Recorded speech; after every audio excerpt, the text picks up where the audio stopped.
Hello viewers, welcome once again to this channel.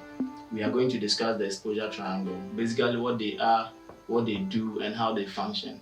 That is what we are going to discuss. So let's keep it rolling. So now what makes the exposure triangle?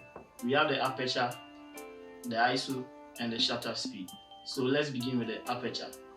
The aperture is a component within the lens, the camera lens. It is responsible for the opening of the camera.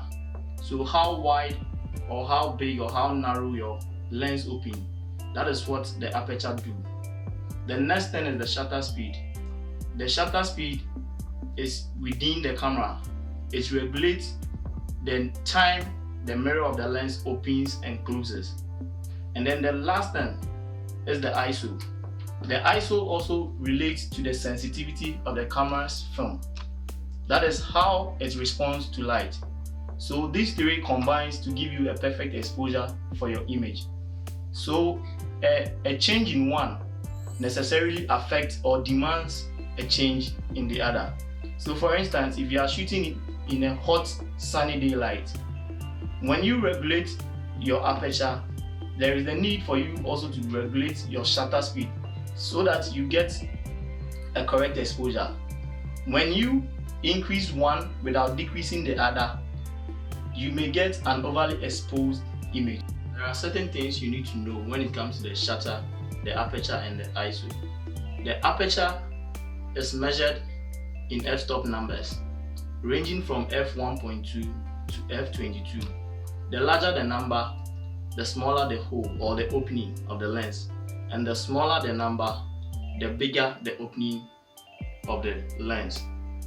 And the shutter speed is also measured in fractions of a second. So you will get a shutter speed measuring like 1 out of 1,000, determining how fast the mirror of the camera opens and closes. Now what you are supposed to remember is that these three things, which is the shutter, the ISO and then the aperture, what they do is that they are responsible for the light coming in to the camera to give you an exposure of your image. So when you push these settings very high, it is likely you are going to get an overly exposed image. So you try to minimize how you push the numbers.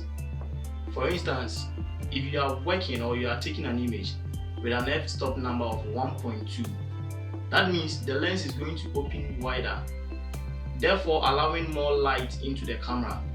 So if you are shooting at f1.2, you need to check your shutter speed.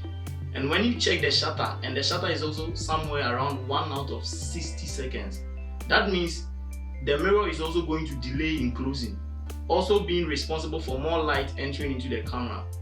Therefore, it is likely you are going to get an overly exposed image.